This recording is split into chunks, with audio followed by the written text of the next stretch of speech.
Amelia Hasanah. Hadir, Bu. Perlihatkan wajahnya, Nak. Oke. Ya, terima kasih Amelia. Dharma Setia Suwarno. Hadir, Bu. Mana wajahnya? Dharma. Lihat Dharma. Oke, Dharma. Terima kasih. Anggun. Anggun Putri. Hadir, Bu. Mana wajahnya Anggun Putri? Bu ingin tahu. Oke. Anggun ada di mana, Gun? Kalau Bu Wiwi ada di sekolah. Jadi tetap pakai masker nih, Bu Wiwi. Kamu ada di Iya, mana? Bu. Ada di kantor Mama. Oh, ada di kantor Mama. Bagus, karena kamu ada di tempat umum, kamu harus tetap pakai masker. Iya, Bu. Arika. Hadir, Bu. Mana Arika? Wajahnya di mana? Oke, bagus Arika sudah pakai seragam ya. Jadi untuk pelajaran biologi berikutnya, jika kita memanfaatkan Google Meet, mohon kalian nanti pakai seragam ya dan siap dengan bukunya ya. Halo? Siap ya? Siap, Bu. Siap, Bu. Good. Aswin, mana Aswin? Hadir, Bu. Mana Aswin? Lama saya tidak ketemu Aswin, kangen sampai Bu Wiwi. Coba wajahnya Aswin. Oh iya. Si kembar ya. Bagus, Aswin sudah pakai seragam juga. Dia Retnosari. Hadir, Bu. Mana dia Retnosari? Belum, Dia Bu. mana? Oh, oke. Ya, terima kasih dia. Iya, Bu. Dia Lisa.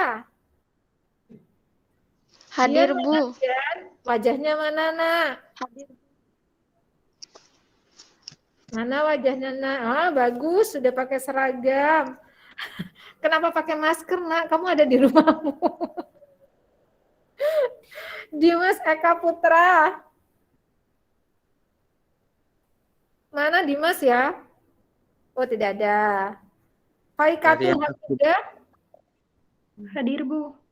Mana Faikatul? Wajahnya Faikatul. Bu ingin tahu. Oke.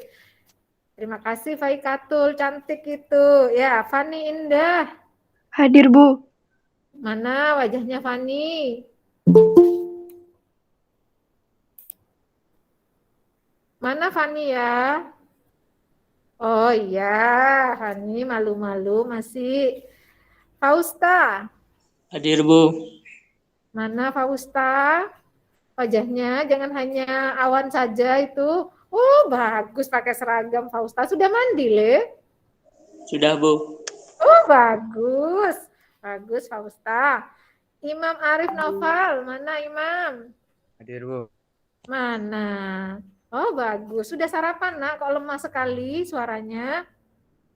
Sudah, Bu, sudah. Oh, sudah. Bagus. Bagus, sudah pakai seragam. Imanda Rizky.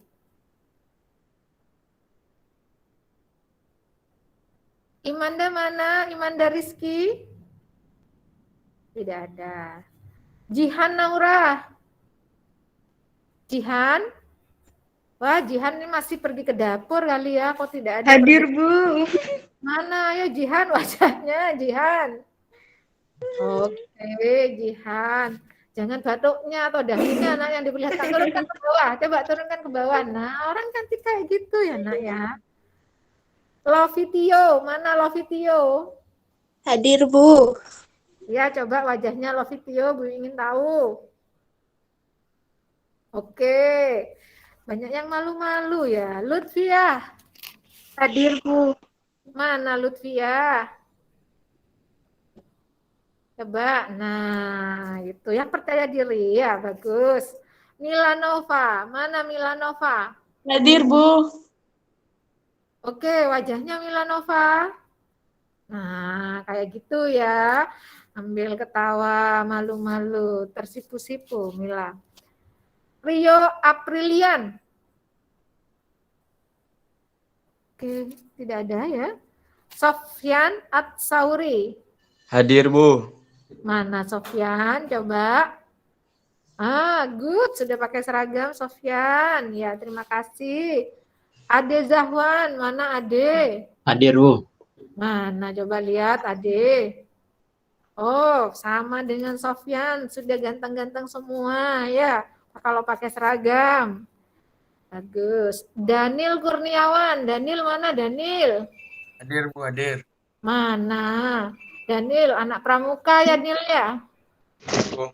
Nah, oke, bagus, ganteng kalau sudah pakai seragam. Terima kasih Daniel. Selanjutnya Nadia Dwi Putri, mana Nadia? Hadir, Bu. Mana wajahnya Nadia? Oke, sudah cantik Nadia ya. Lanjut, Nur Azizah. Mana Nur Azizah wajahnya Nur Azizah? Oke. Iya, bagus. Nur Azizah sudah siap. Nur Nadifah. Hadir, Bu. Mana Nur Nadifah? Oh, bagus. Sudah cantik pakai seragam. Raihan Ziyadatullah. Hadir, Bu. Mana? Coba perlihatkan wajahnya seperti apa. Loh, jangan temboknya, wajahnya kayak apa. Bu ingin tahu kegantenganmu. Coba diturunkan kameranya. Coba turunkan, nak. Nah, gitu. Enggak, belum kelihatan. Turunin lagi. Turunkan, nak, turunkan. Nah, ya kan terlihat itu kalau ganteng. Renata Setiorini, mana Renata? Mana Renata? Dadah. Reno Karisma. Oke. Ronald Bagus Permana. Ronald, ketua kelas. Oh ya, bagus. Ganteng Ronald. Sudah siap ya Ronald mulai tadi? Rosalinda. Ayo Rosalinda Ayamor mana? Ya. Ini bener kamu kok gak gerak ya kamu ya? Ini foto kamu atau kamu memang mematung, nak? Oh, malah nakutin kalau gak gerak. Salinda, oke. Shirley Nuril. Hadir, Bu. Coba seperti apa Shirley Nuril? Oke, ya bagus. Sudah siap dengan seragamnya, sudah cantik ya. Salsabila. Mana Salsabila? Mana Salsabila? Coba Uwi ingin tahu. Oh iya, bagus. Sudah pakai seragam, sudah cantik Salsabila. Vela Ayu, mana Vela Ayu? Hadir, Bu. Mana Vela? Ayo coba. Senyumannya juga sudah bagus ya. Wafa Biasabila. Hadir, Bu. Mana coba? Coba diperlihatkan wajahnya, Wafa. Oh, kenapa? Oh, ini ya. Iya, suara burungnya ya, Pak ya. Wafa, ya. Oke, baik. Coba sekarang kalian tunjukkan muka kalian dulu semuanya, tunjukkan wajahnya. Bu mau print screen? Semuanya. Serli ada burungnya ya di rumahmu, Serli? Ser, matikan coba dulu. Ini. Nah, sip. Ya. Dian Ananta ini sudah di absen nggak tadi? Dian Ananta. Anata, siapa dia Anata ini? Jihan, Rosalinda, ayo coba perlihatkan wajahnya. Reno, Muhammad Sofyan. Ayo Rek, mau di print screen Rek? Dulu Rek. Oke, Imam Andriansyah. Please, mohon Reno Karisma, perlihatkan wajahnya. Sofyan. Bentar, Bu. Nah, oke. Jihan. Daniel Pramuka. Oke, Nadia Oktaviana. Rosalinda. Rosa. Oke. Reno, lah sama teman sekelasnya jangan malu yo, Lek yo. Reno kemana? Oh iya, Bu, siap, bentar, Bu. Gak ada siapa-siapa. Ayo Dia Retno wajahnya. Muhammad Rio Aprilian juga. Dia Retno. Sebentar, belum nih, belum. Ayo. Ya, belum ya, belum ya, belum. Masih ada yang ini tidak memperlihatkan wajahnya ini. Belum ya, belum ya.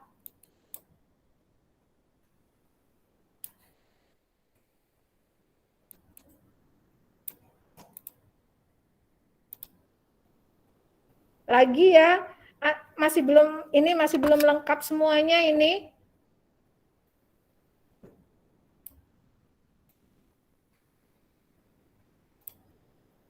Oke. Ya sudah, silakan yang mau menyembunyikan wajahnya dipersilahkan.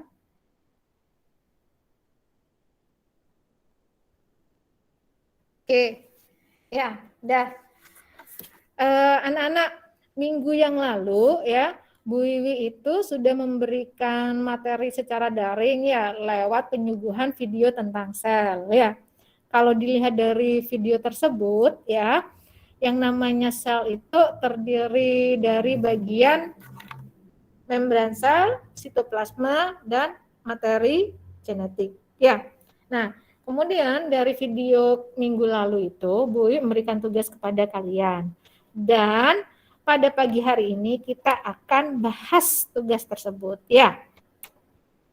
Pertanyaan yang pertama ya dari tugas tersebut ya, kalian diminta untuk menjelaskan komponen kimiawi penyusun sel ya. Siapa yang bisa menjelaskan komponen kimiawi penyusun sel dari hasil pekerjaannya?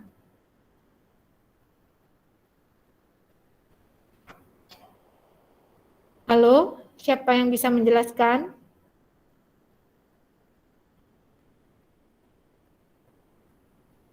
Siapa yang bisa menjelaskan? Saya, Bu. Oke, Muhammad Ade Zahwan. De, perlihatkan wajahmu, De. Ya, Bu. Oke, nah itu sudah siap pakai seragam kan? Ya. Nah, good. Ade, silahkan untuk dijelaskan komponen kimiawi penyusun sel. Komponen kimiawi penyusun sel ada dua, yaitu organik dan anorganik. Ya. Komponen organik seperti karbohidrat, protein, lemak, dan asam nukleat. Komponen anorganik seperti air, vitamin, dan mineral. Ya, baik. Apa yang sudah disampaikan oleh Ade tadi itu sudah benar jawabannya, ya. Tetapi kita akan bicarakan lebih lanjut. Komponen organik yang pertama itu adalah karbohidrat. Ya, karbohidrat ini ya, kalau dilihat dari monomer penyusunnya terdiri dari 3 macam atau ada 3 macam. Yang pertama adalah monosakarida, kedua disakarida, ketiga polisakarida.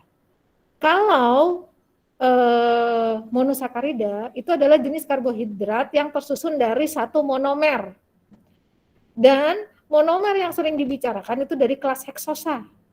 Apa saja? Ada glukosa, fruktosa, dan galaktosa. Yang kedua, disakarida. Kalau disakarida itu jenis karbohidrat yang terdiri dari 2 monomer. Ya. Contohnya ada maltosa, laktosa, dan sukrosa. Yang ketiga ya adalah polisakarida.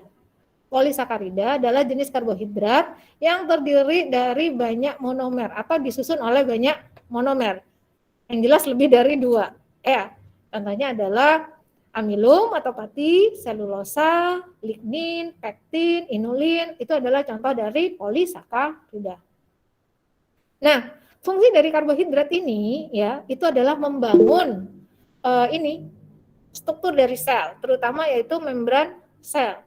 Karena yang namanya membran sel selain ada fosfolipid, lipoprotein ya, itu juga ada glikolipidnya.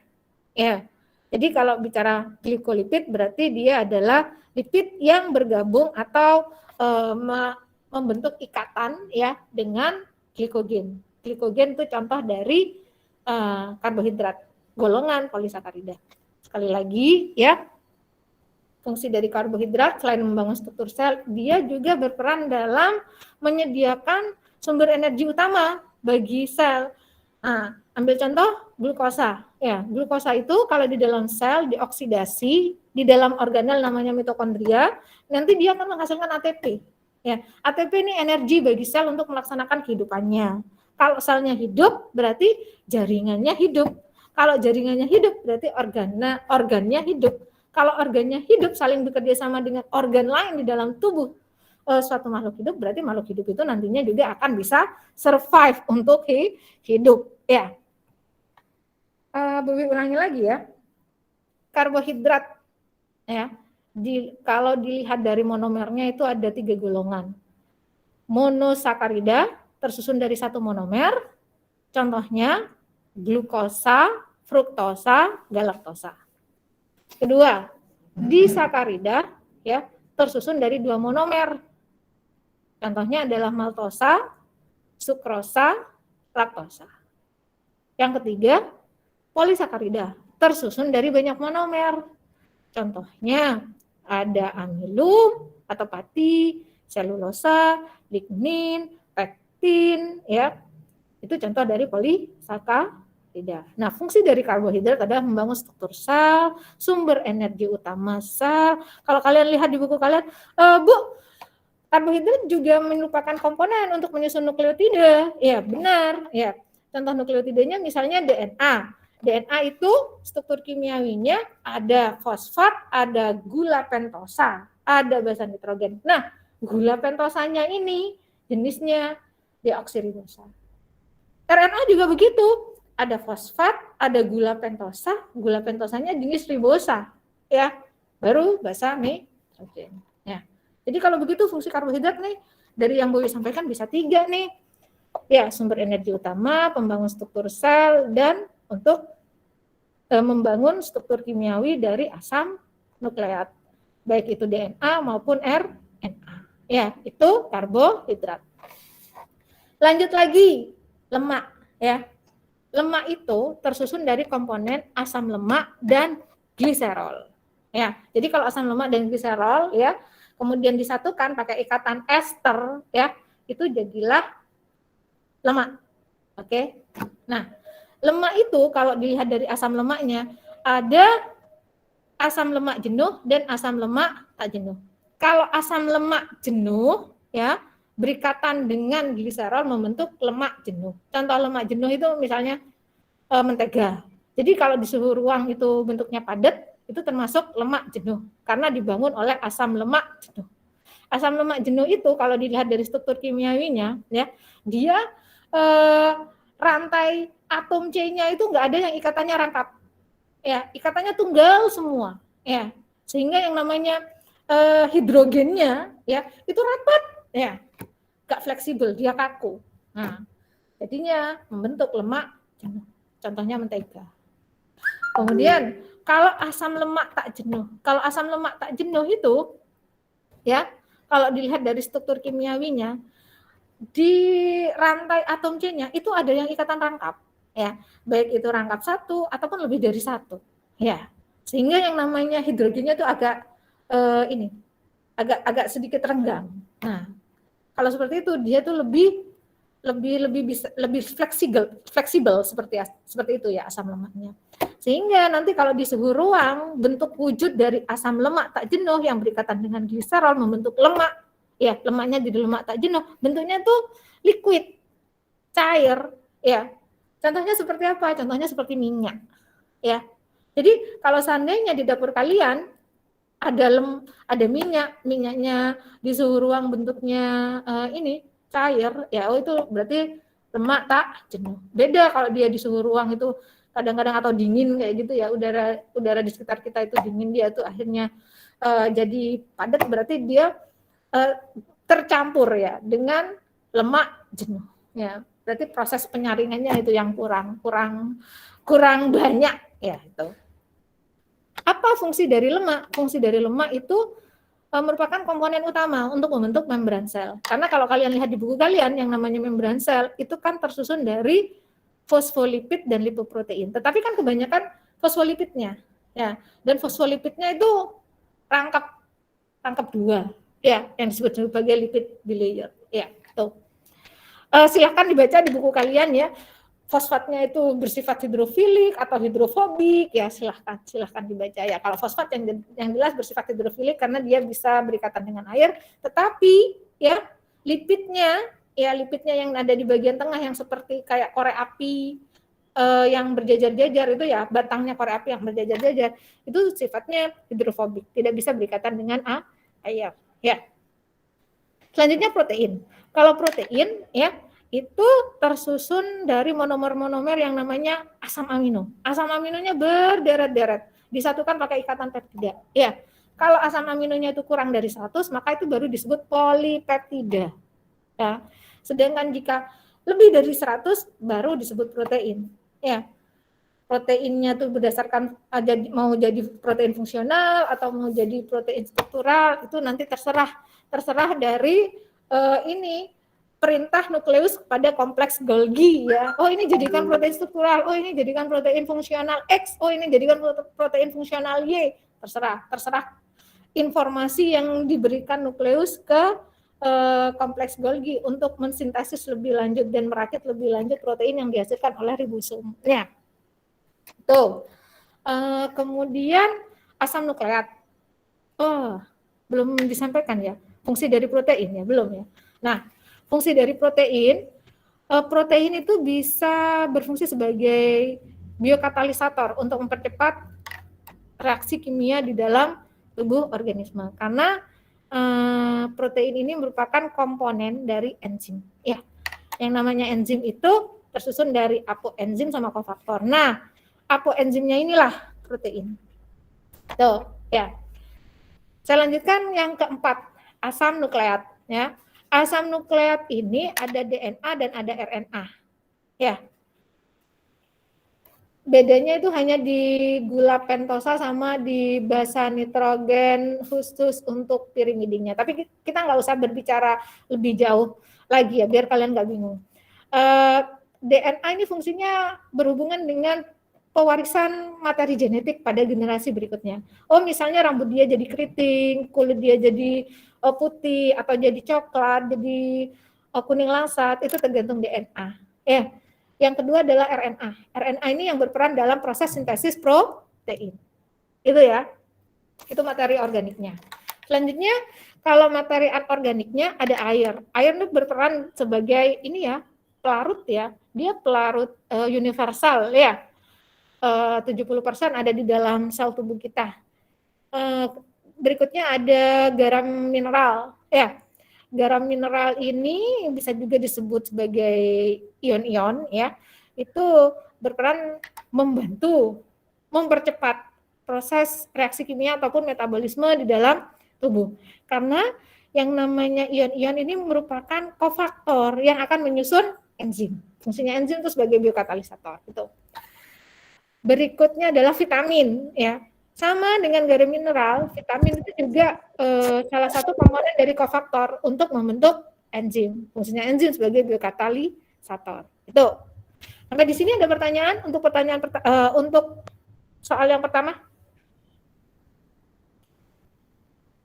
Atau kalian sudah bisa memahaminya? Halo? Insya Allah paham, Bu. Oh, insya Allah paham. Oke, terima kasih Sofyan Atsauri. Pertanyaan kedua itu kalian diminta untuk ini, untuk membedakan sel prokaryotik dan sel eukaryotik. Ya. Sebentar, Nak. Kalau Bu Wiwi kasih ini, kalian melihat enggak gambarnya? Kalian bisa melihat gambar yang Bu Wiwi bagikan enggak kepada kalian? Enggak, Bu. Oh, enggak. Bu. Oke, saya tutup dulu.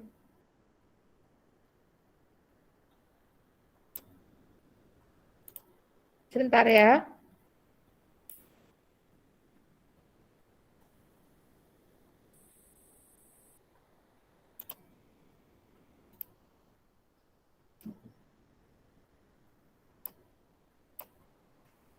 Terlihat?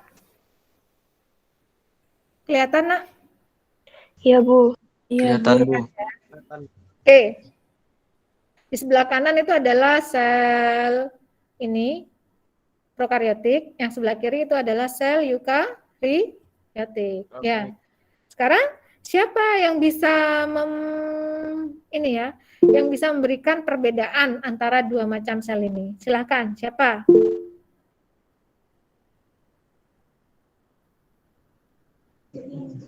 Mohon maaf Bu, ini di HP saya gelap ya Bu, nggak ada gambarnya. Di HP yang lain apakah gelap juga? Enggak, Tidak, Bu. Bu. Tidak jelas. Apa? Jelas apa enggak? Sudah jelas. Jelas ya. Mungkin di HP-mu ya. Nah, gimana ya kalau ada? Sudah Oh, Bu, sudah keluar Bu. Oh, sudah keluar. Oh iya. Ya, sudah. Coba. Siapa yang bisa ini memberikan perbedaan antara sel prokariotik dan sel eukariotik?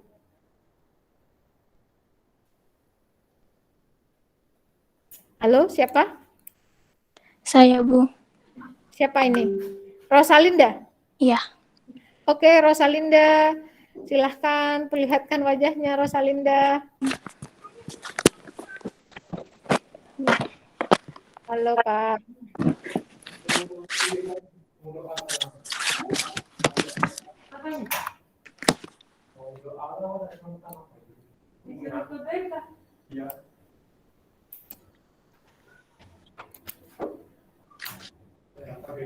Ini, Bu.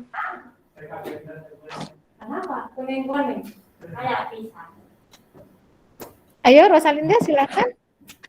Sel eukariotik berukuran lebih besar dibanding sel prokariotik, yaitu 10 hingga 100 mikrometer, sedangkan sel prokariotik berukuran lebih kecil dibanding sel eukariotik, yaitu 0,5 sampai 5 mikrometer. Ya, itu satu perbedaan. Perbedaan berikutnya apa lagi, Rosalinda? Sel eukariotik terbungkus membran inti yang disebut nukleus, sedangkan sel prokariotik tidak terbungkus membran inti atau yang disebut nukleoid. Ya, apalagi? Betul. Apalagi perbedaannya? Ribosom pada sel prokariotik berukuran kecil, sedangkan ribosom pada sel eukariotik berukuran besar. Itu ya. Apalagi perbedaannya? Ada lagi nggak? Ada, Bu. Sel prokariotik memiliki mesosom. Sel eukariotik tidak memiliki mesosom. Iya, apalagi bedanya? Memiliki retikulum endoplasma, lisosom, dan mitokondria. Sedangkan eukariotik tidak memiliki RE, lisosom, dan mitokondria. Oke, itu ya perbedaannya ya. Oke, apa yang sudah disampaikan oleh Rosalinda ya Nak ya, itu benar ya. Sekarang kita yuk bicarakan detail ya.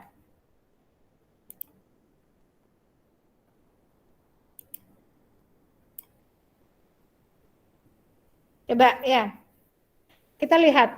Ini adalah gambar sel prokariotik, ini gambar sel eukariotik. Di sel prokariotik, ini materi genetiknya nih ya, dia tidak dibungkus oleh membran inti sel atau membran nukleus. Ya. Karena tidak dibungkus oleh membran nukleus, dia tersebar di sitoplasma. Ya, jadi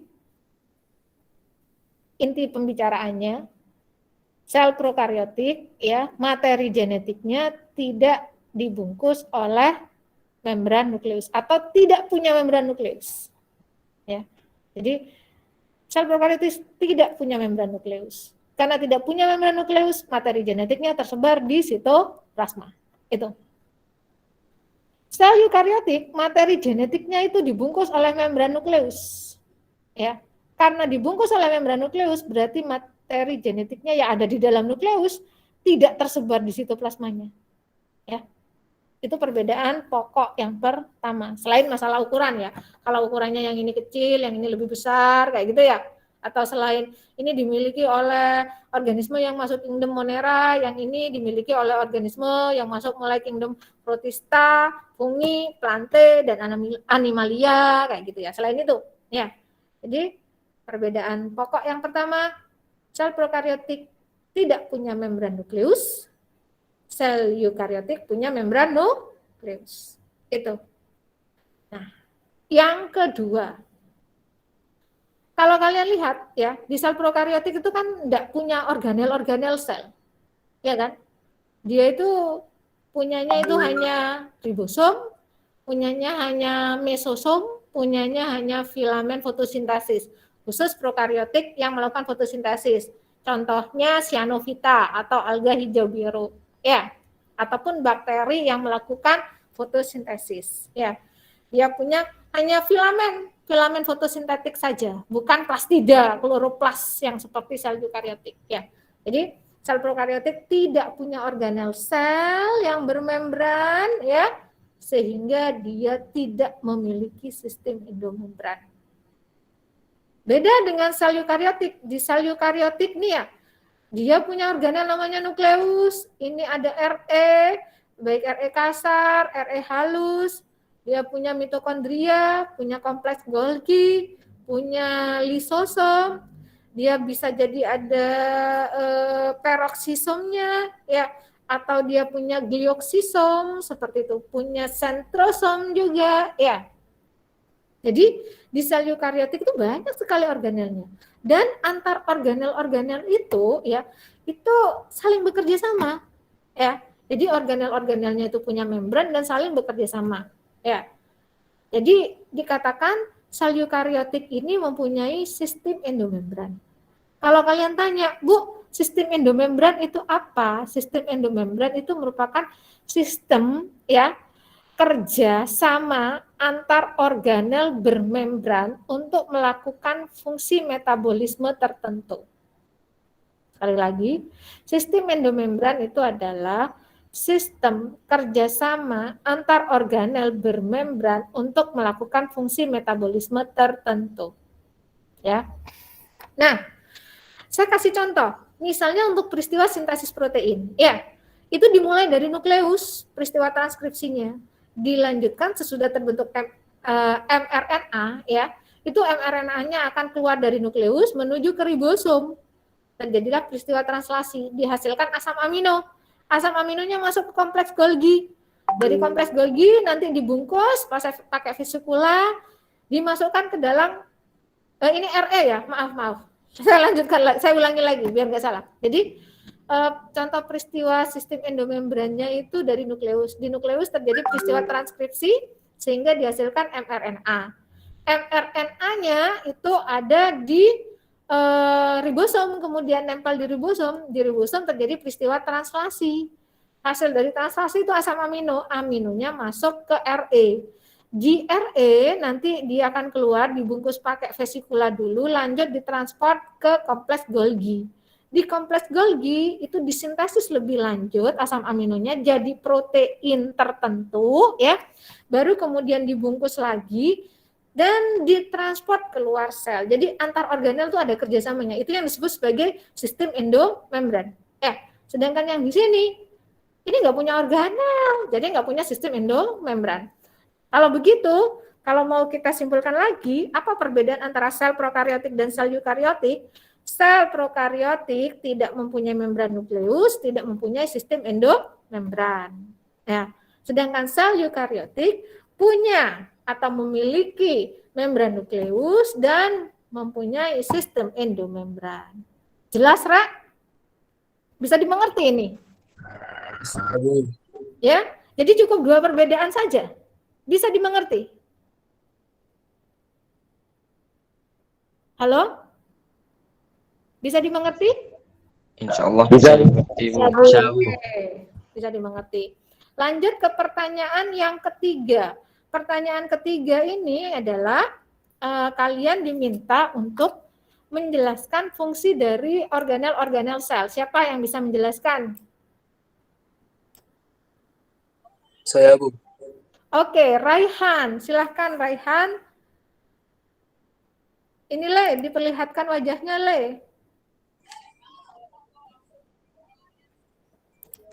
Langsung ngejelasin nih Bu. Iya. Dinding sel fungsinya untuk melindungi dan memberi bentuk pada sel. Oke. Membran plasma sebagai reseptor melindungi agar isi sel tidak keluar meninggalkan sel, mengontrol keluar masuknya zat, dan sebagai tempat terjadinya kegiatan biokimiawi. Sitoplasma tempat terjadinya metabolisme. Nukleus menyimpan materi genetik. Ribosom sintesis protein. RE kasar sintesis protein. RE halus proses metabolisme. Badan Golgi fungsinya sekresi. Lisosom mencerna residu. Vakuola penyimpanan dan pengaturan tekanan turgor. Mitokondria metabolisme untuk menghasilkan ATP.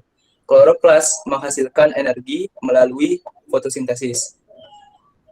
Sitoskeleton memberi dukungan mekanis pada sel dan menjaga bentuk sel. Dan sentriol sebagai pembelahan sel dan menyusun mikrotubulus. Iya. Betul ya apa yang sudah disebutkan oleh Raihan ya. Terima kasih Raihan ya, bagus ya. Saya mau tanya lebih lanjut nih pada Raihan agar lebih jelas. Retikulum endoplasma yang berfungsi untuk melakukan sintesis protein itu RE halus atau RE kasar, Raihan? RE kasar, Bu. Nah, kalau RE halus itu fungsinya untuk apa? Untuk proses metabolisme. Metabolisme apa? Lemak, ya. Jadi kalau RE kasar untuk sintesis protein, kalau RE halus untuk metabolisme lemak ya dan untuk detoksifikasi. Ya, itu fungsinya. Selanjutnya, kalau di hewan itu dikenal dengan istilah kompleks Golgi.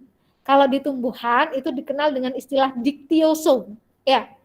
Fungsinya untuk mensintesis lebih lanjut protein, mensekresikan polisakarida, itu ya fungsinya. Kemudian tadi juga disebutkan kloroplas ya, ya nak ya. Fungsinya untuk fotosintesis ya tadi ya, Raihan ya. Nah, Kloroplas peroksisom. Kloroplas, kita bicara kloroplas dulu ya. Karena kalau bicara peroksisom itu nanti ada istilahnya fotorespirasi, itu merugikan bagi tumbuhan ya. Nah, kita tahan yang peroksisom. Jadi gini, ada organel di tumbuhan itu namanya plastida ya. Plastida itu dibedakan, ada kloroplas, kromoplas, dan leukoplas. Kalau kloroplas itu mengandung klorofil, sehingga fungsinya adalah untuk fotosintesis ya. Selanjutnya ada kromoplas ya. Kromoplas itu mengandung pigmen selain klorofil. Nah, karena selain klorofil fungsinya untuk apa? Fungsinya untuk memberi warna pada bunga, pada buah, pada umbi, itu pakai kromoplas. Berikutnya ada leukoplas ya. Kalau leukoplas itu tidak mengandung pigmen. Karena tidak mengandung pigmen, fungsinya untuk apa? Fungsinya untuk tempat penyimpanan atau penimbunan. Penimbunan apa? Protein. Namanya proteoplas. Kalau yang ditimbun itu amilum, namanya amiloplas. Kalau yang ditimbun itu lemak, elaioplas. Tuh, ya. Berikutnya, ini saya tertarik sama peroksisom tadi. Badan mikro ya pada pada sel itu ada dua macam. Ada yang namanya peroksisom dan ada yang namanya geoksisom. Kalau geoksisom itu ada pada tumbuhan, sedangkan peroksisom ada pada kebanyakan hewan. Jadi semua hewan pasti punya peroksisom, ya. Gitu. Jadi geoksisom ada pada tumbuhan, peroksisom ada pada hewan, ya.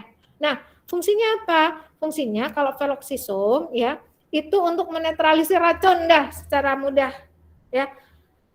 Bu, fungsinya peroksisom juga untuk fotorespirasi. Iya, benar, ya, benar. Tapi fungsinya ya, sekali lagi saya tekankan di sini, kalian jangan berbicara masalah fotorespirasi ya, itu nanti fotorespirasi dipelajari di kelas 12 ya. Jadi kalau fungsinya yang berhubungan dengan menetralisir racun itu bagaimana? Di peroksisom itu ada enzim namanya enzim katalase ya. Dia berfungsi untuk menetralkan senyawa berbahaya di dalam tubuh kita, yaitu hidrogen peroksida, ya, itu dipecah ya atau dihidrolisis oleh enzim katalase ya menjadi oksigen dan air, sehingga kita nggak keracunan. Ya. Di mana peroksisum itu paling banyak di dalam tubuh kita? Banyak di hati dan juga di ginjal. Ya, itu fungsi dari peroksisum. Kemudian glioksisum. Glioksisum itu ada pada tumbuhan. Fungsinya untuk apa? Fungsinya itu berperan dalam hidrolisis lemak dan amilum. Pada peristiwa apa? Perkecambahan. Jadi pada saat biji melakukan perkecambahan, ya, itu yang paling berperan organelnya, ya, itu adalah glioksisum. Dia berfungsi untuk memecah amilum yang merupakan cadangan makanan pada biji itu dan juga lemak yang merupakan cadangan makanan pada biji itu agar bijinya bisa berkecambah. Ya, itu fungsi dari peroksisum dan glioksisum. Kemudian tadi Bu mendengar sempat ya Raihan menyampaikan kalau sentriol itu berfungsi untuk membangun mikrotubulus. Benar enggak, Raihan? Iya, Bu. Raihan kebalik ya, kebalik. Jadi bukan mikrotubulus, bukan sentriol yang membangun atau membentuk mikrotubulus, bukan. Tetapi ya malah mikrotubulus itu yang merupakan komponen pembentuk dari Sentriol, Bu. sentriol. Ya. Karena di dalam sentriol itu ada mengandung mikrotubulus. Ya. Pada saat sel itu akan membelah ya yang namanya sentrosom ya di dalam organel sel hewan itu di dalamnya ada sentriol. Jadi selnya mau membelah nih biar selnya tambah banyak. Ini ada organel namanya sentrosom. Di dalamnya ada sentriol. Sentriolnya itu akan keluar pecah ya si sentrosom jadi sentriol. Sentriolnya akan bergerak ke kutub yang berlawanan dari sel, baru dia nanti akan memancarkan benang gelendong atau benang spindle. Nah, di benang spindle ini sebenarnya komponen utamanya adalah mikrotubulus yang memang ada di dalam sentriol. Ya, seperti itu ya, Nak ya. Ada pertanyaan sampai di sini? Ada pertanyaan? Tidak ada pertanyaan? Halo? Tidak, Bu. Oke. Sebelum Bu lanjutkan, ada nggak yang sudah bergabung tapi belum di absen? Yang gabung telat-telat? Di kelas ini? Nggak ada? Oke. Kalau tidak ada, kita lanjutkan. Kita lanjutkan pada pertanyaan keempat, yaitu apa perbedaan antara sel hewan dan sel tumbuhan? Ada yang mau menjelaskan perbedaan antara sel hewan dan sel tumbuhan? Oh, nggak ada. Siapa yang mau menjelaskan? Saya, Bu. Oh, Ronald. Silahkan, Ronald.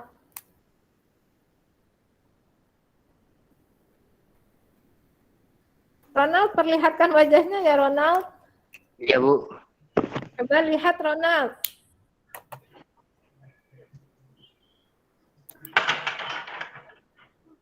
Bentar, Bu. Oh, dia masih ini, masih mempersiapkan dirinya.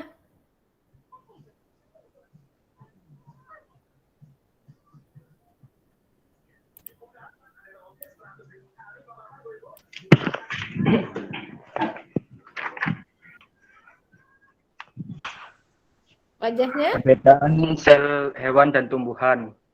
Mm-mm. Dinding sel hewan tidak memiliki dinding sel dan sel tumbuhan memiliki terbentuk dari selulosa persegi panjang. Ya, Bentuk lanjut. vakuola sel hewan berbentuk bulat, tidak beraturan, satu atau lebih kecil. Sel tumbuhan persegi panjang, satu vakuola sentral besar yang mengambil hingga 90% volume sel. Sentriol ada di semua sel hewan dan tumbuhan hanya ada di dalam bentuk tumbuhan yang rendah. Kloroplas, sel hewan tidak memiliki kloroplas. Sel tumbuhan memiliki kloroplas untuk untuk makanannya sendiri. Hmm. Plastida, sel hewan tidak memiliki plastida. Hmm. Sel tumbuhan memiliki plastida. Iya. Membran sel hewan hanya tidak memiliki, hanya ada membran sel. Sel tumbuhan memiliki membran sel dan dinding sel. Lisosom terjadi di sitoplasma. Untuk sel tumbuhan biasanya tidak terlihat. Silia, sel hewan memiliki silia dan sel tumbuhan bagian besar tidak punya. Ya, sekian Bu. Oke, betul ya yang sudah disampaikan oleh Ronald. Ronald ini orang Jawa ya namanya, tapi Ronaldo ta? Ya. Siapa Bukan Ronald? Bu, Ronald. Orang Ngawi. Iya, saya kenal. Saya orang Jombang, Bu. Oh, iya. Saya pikir ini mungkin orang Portugal atau Brazil. Enggak ya. Ya, baik yang sudah disampaikan oleh Ronald itu benar ya. Sekarang coba kita lihat kembali.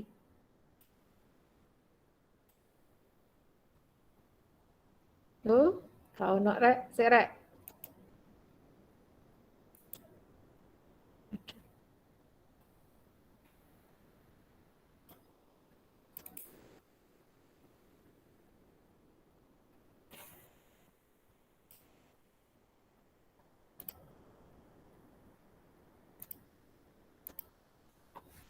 Kelihatan, Rek? Kelihatan? Kelihatan, Bu. Oke, kelihatan ya. Ya, ini adalah gambar. Suara saya juga kelihatan. Suara saya kita dengar. Iya, terdengar. Oh ya, oke. Ya, jadi ini gambar sel tumbuhan. Kalau kalian lihat, bagian terluarnya itu adalah dinding sel. Ya, dinding sel itu tersusun dari selulosa, lignin, pektin, ya. Jadi sifatnya kaku. Beda dengan sel hewan bagian terluarnya itu adalah membran sel. Komponen terbesar dari membran sel itu ada lipoprotein, ya, sama fosfolipid. Dan sifatnya itu fleksibel, ya. Makanya kalau hewan, kita manusia kan termasuk hewan, itu mudah untuk menggerakkan tubuh kita, mudah untuk berkontraksi, ya. Karena otot-otot tubuh kita itu bagian terluarnya itu adalah membran sel, ya. Tuh, beda dengan tumbuhan. Tumbuhan itu sifatnya kaku, jadi nggak mungkin yang batangnya awalnya bentuknya silindris nanti akan jadi kayak segitiga batangnya gitu, nggak mungkin, ya. Karena dia memang bagian terluarnya adalah dinding sel. Lanjut lagi, kalau sel tumbuhan itu punya plastida. Plastida baik jenis kloroplas, kromoplas maupun leukoplas, ya. Sehingga dia kalau punya kloroplas ya dia bisa berfotosintesis tentunya. Sedangkan sel hewan tidak punya plastida, ya, tidak punya. Kalau Bu, saya di buku saya ada yang menyampaikan ada hewan yang punya ini, Bu, yang punya kloroplas bisa fotosintesis. Itu bukan masuk ke dalam kingdom animalia ya. Bukan hewan kayak kerbau, manusia, bukan.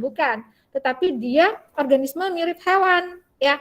Organisme mirip hewan dari kingdom apa? Dari kingdom Protista.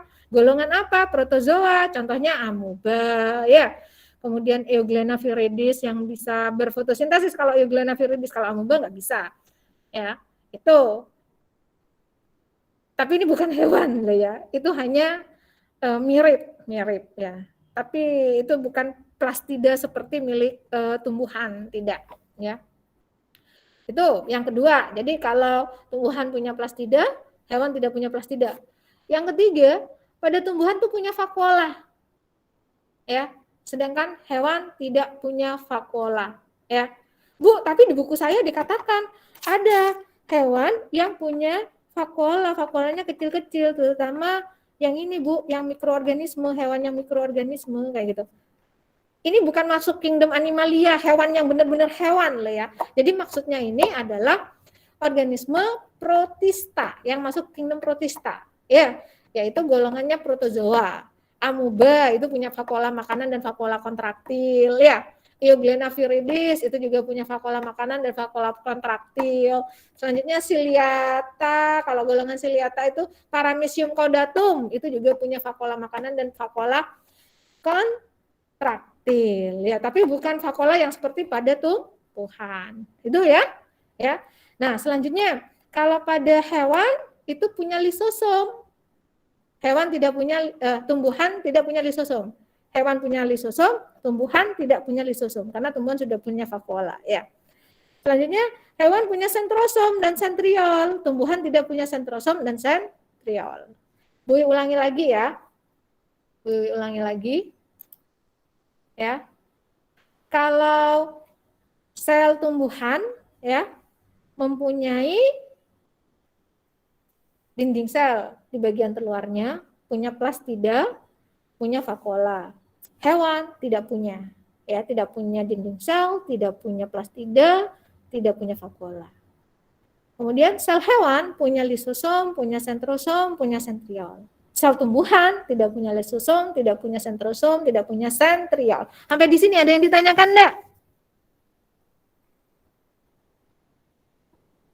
Waalaikumsalam.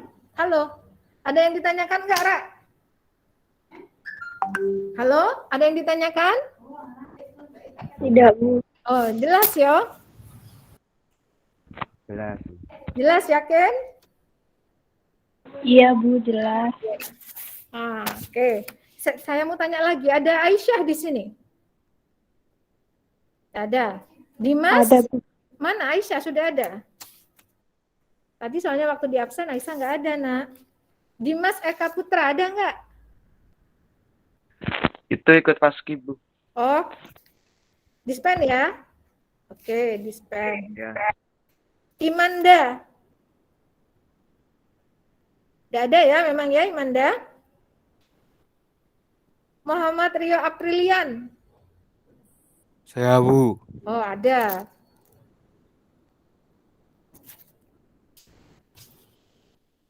Renata Setiorini? Renata Setiorini? Nggak ada ya, Alfa ya. Reno Karisma? Hadir, Bu. Nah, ya, kalau seandainya kamu gabungnya telat, nanti kalau seandainya Bu Wiwi tanya, siapa yang belum di absen? Segera jawab, ya. Ini kan ntar lagi Bu Wiwi laporkan ke guru piket, biar kalian tidak dirugikan. Oke? Ya, Bu. Ada pertanyaan dari apa yang sudah kita bahas, dari nomor 1 sampai nomor 4? Ada nggak pertanyaan?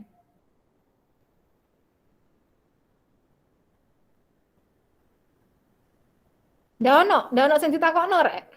Sudah jelas, Rek. Sudah jelas, Rek. Sudah. Jelas, Bu. Yakin? Yakin, Bu. Oh, good.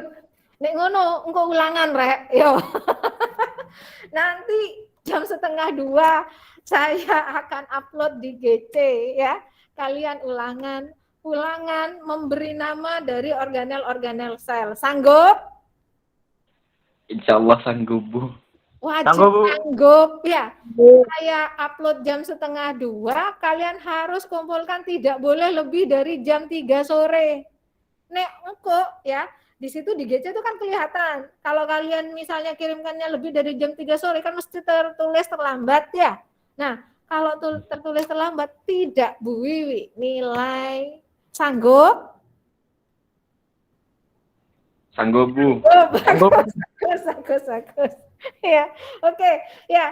Nah, Bu, ini kan belum praktikum kok wis ulangan, Bu. Ya, ulangannya nanti ya insya Allah akhir Agustus, siapa tahu kita sudah ada tatap muka, kita bisa praktek ya.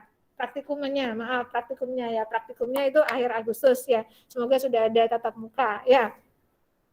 Kalau seandainya sampai akhir Agustus nggak ada tatap muka gimana, Bu? Ya kita nanti praktikum pakai virtual lab ya. Waktu kalian kelasnya Bu Hanifah sudah pernah virtual lab kan untuk fisika? Halo? Waktu fisika kelasnya Bu Hanifah pernah virtual lab nggak? Di kelas ini? Maksudnya virtual lab gimana? Itulah praktikum tapi pakai internet. Oh iya pernah, Bu. Nah, pernah kan? Selayaknya seperti orang praktikum kayak gitu. Pernah kan ya? Iya pernah, Bu. Ya, nanti kalau Saya belum tatap muka, saya daring-daring terus, nanti kita praktikumnya pakai virtual lab. Ya baik, sebelum Bu Wi akhiri, ada yang bisa menyimpulkan diskusi hari ini enggak?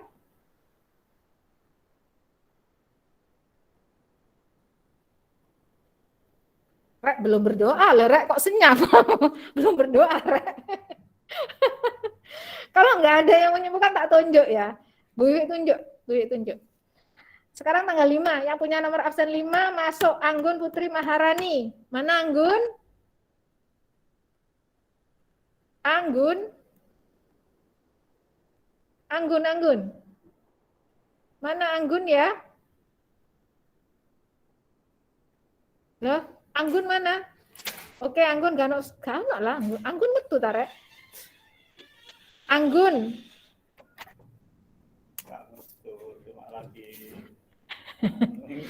Kalau Anggun tidak bisa bersuara, 5 tambah 8, sekarang bulan 8, nomor absen 13.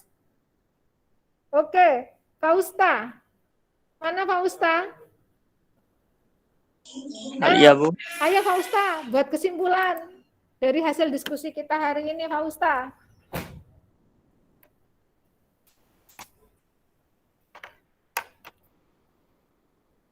Perlihatkan wajahnya dong, Le. Fausta.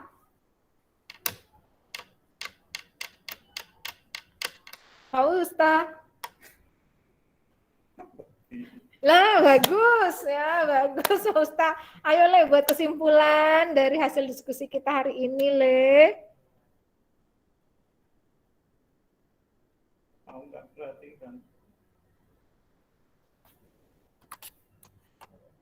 Ayo Le.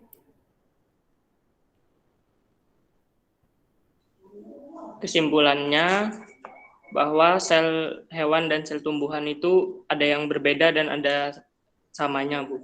Oh, gitu ya. Oke, Bu Wi tambahi ya, tidak apa-apa Fausta. Jadi, sel sebagai organel terkecil dari makhluk hidup, ya. Sel yang merupakan unit struktural dan fungsional terkecil dari makhluk hidup, ya. Itu ada 2 tipe, yaitu sel prokariotik dan sel eukariotik. Ya. Nah, sel prokariotik itu hanya punya ribosom, bagian dari selain materi genetik, ya. Sedangkan sel eukariotik memiliki banyak organel dengan fungsi-fungsinya yang tertentu itu, ya. Sel eukariotik terdiri dari sel hewan dan sel tumbuhan dengan perbedaan yang tadi sudah kita bicarakan, ya. Bisa minta tolong Lovitio, Lovi? Iya, Bu. Coba kamu sebutkan, Nak, perbedaan antara sel tumbuhan dan sel hewan lagi.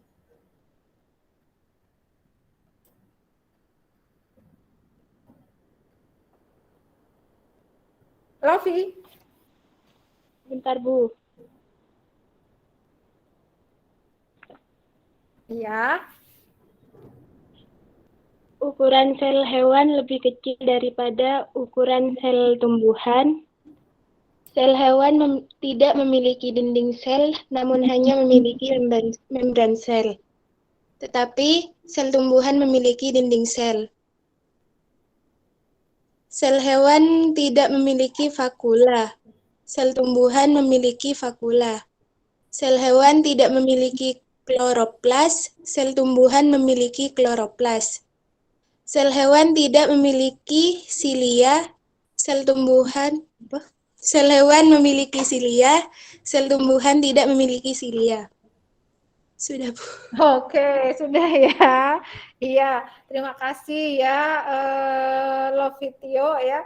Jadi sekali lagi sel tumbuhan itu punya dinding sel, punya vakuola, punya plastida, sel hewan tidak punya ya. Sel hewan punya lisosom, sentrosom dan sentriol, sel tumbuhan tidak punya. Oke. Baik anak-anak ya, minggu depan nantinya Bu Wi nggak akan ngajar sendiri, Bu Wi akan didampingi oleh kakak-kakak mahasiswa dari UNED ya. Nanti kalian akan mendapatkan hasanah ilmu baru ya dari kakak-kakak dari UNED yang jadi mahasiswa program pendidikan biologi, karena mereka masih mahasiswa, jadi pasti terpapar dengan informasi ilmu baru itu masih lebih ini ya lebih banyak, lebih intens dibandingkan Bu Wiwi. Jadi tolong ketika nanti yang belajar bersama kalian itu nanti adalah kakak-kakak mahasiswa, ikuti dengan baik ya, bertanya yang banyak ya, agar apa? Agar banyak ilmu yang bisa kalian peroleh. Bisa ya Nak ya kerjasamanya ya Nak ya, mulai minggu depan ya. Bisa, Bu. Ya. Dan ini ya Nak ya, ketika belajar biologi nanti harus pakai seragam ya. Pakai seragam ya, karena kalian akan diajar ini dari kakak mahasiswa dari pihak luar ya. Kalau Bu Wiwi mungkin karena ini adalah pertemuan kita di meeting ya di GG Meet, oke lah saya toleransi yang tidak pakai seragam ya. Yang sudah pakai seragam, terima kasih, saya acungi 2 jempol ya, terima kasih. Ya, sebelum saya akhiri, benar-benar saya akhiri ya, minggu depan itu nanti materinya KD 3.2 sudah langsung ya. Jadi tentang sel penyusun jaringan pada tumbuhan itu. Jadi persiapkan materinya, pelajari terlebih dahulu sebelum kalian nanti belajar bersama kakak mahasiswa dari UNEDS ya. Dan Bu mohon maaf jika selama diskusi tadi misalnya ada salah informasi atau salah ilmu yang Bu sampaikan, salah ucap, mungkin juga salah perbuatan. Akhirul kalam, Bu akhiri. Wassalamualaikum warahmatullahi wabarakatuh. Dadah. Waalaikumsalam. Ya, boleh keluar.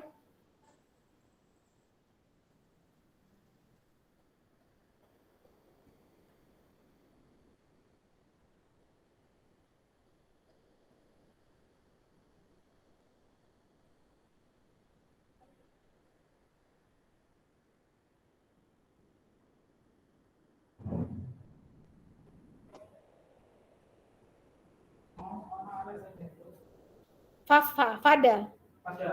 Oh iya wesan Kak Popo. Oh, Kak Popo. Iyalah. Iya mau sampe goleki aku gak ketemu. Heeh. Aku nduk omah. Oh, takon goleki kalau nggak ketemu saya, Pak Arif atau Bu Wiwi. Kak Popo tak aku Kak. Oh. Iya. Berarti saudara kita minggu. Iya, enggak akun pribadi tapi karena harus menghubungi administratornya kan mau Kemendikbud kono kan dari akun belajar ID ini jadi kayak tidak ditemukan kayak gitu padahal ono tapi kok gak iso mau dia aku kan ngajar jadi didelokno Bu Hanifah mau ya